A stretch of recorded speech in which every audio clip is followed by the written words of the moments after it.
Hey guys, Brady here with your daily tennis lesson, and we are here this week looking at some fundamentals on the return of serve. And today I want to get into the grip that I advocate for you guys to start in. All right, so general positioning on my return of serve, I got my right foot behind the single sideline, and I'm always feeling like I'm trying to create as many forehand returns as I possibly can. And that would be the same for the ad side. And I think a lot of you out there are like me, that you would prefer to return with your forehand.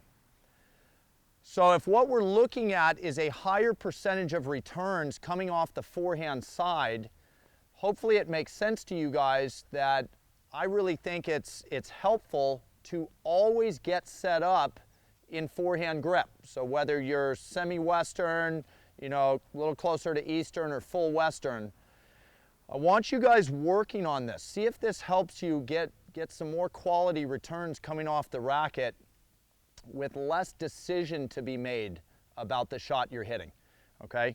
So, two-handed returners. The left hand plays that role of making the switch once it comes time to actually hit a backhand. But you guys can see the fact that my strings are tilted down to the left lets you know I'm in my forehand grip.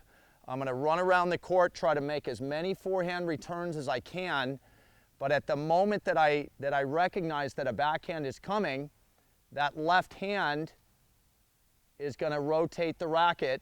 The right hand will shift a little bit, and now I've come into my backhand grip, okay? And that's all for all you two-handers. I personally have a one-hander. It's the exact same thing, except my left hand is up on the throat of the racket. But you'll still see me waiting to return serve with those strings shut down to the left, confirming that I'm in my forehand grip, and then if backhand comes, I'm letting that left hand rotate the racket, and then I get into my backhand grip, swing away, and then pretty much I'm always recovering back to my forehand grip, because this is not just an idea for return of serve.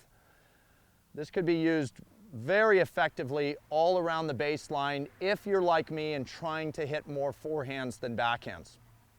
All right, so let's take a look at a couple returns here. And when it does come to the forehand, like I've said, there's just less decision to be made. If I don't have to fumble with the racket in my hand and I can just confidently go out and swing at the ball, inevitably I'm going to hit more quality returns than if there's a little extra job to do before I get to swing the racket. All right, so let's take a look.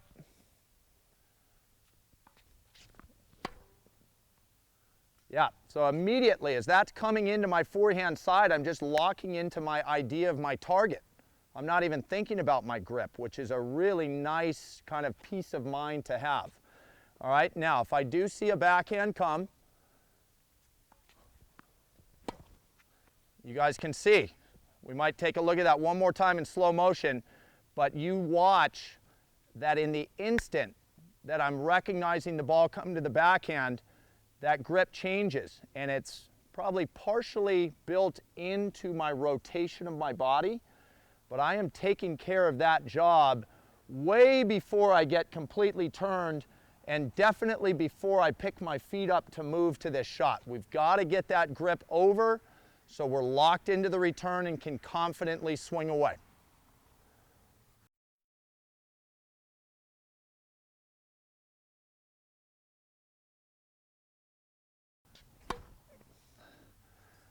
All right, so pretty simple yet very effective lesson on the fundamentals of returning serve, you guys, is taking the guesswork out of the grip, change the grip situation, okay?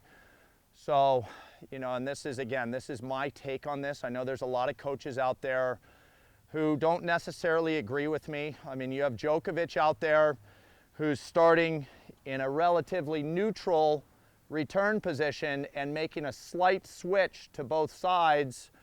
I just feel like that's hard to coach because he is probably the best returner of all time, followed closely by Agassi. And Agassi does exactly what I'm coaching you guys to do. He was always in forehand waiting to return serve because he hit quite a few more forehand returns than backhands. So he only had a grip change when it came to his backhand return. All right, so go out, give that a shot. If it doesn't work for you, totally fine, but I think I'm going to start to see a lot more quality returns across the board with less to think about, which hopefully this is helping you guys with, okay? So that's all I got for you guys today. Please click like below this video, and if you have not subscribed to our channel yet, please do so, as well as check down below me in the description of this video. You will find the link to 3 free courses Mark and I have put together. I think you'll find those really helpful. All right, and so until next time, be well. We'll see you soon.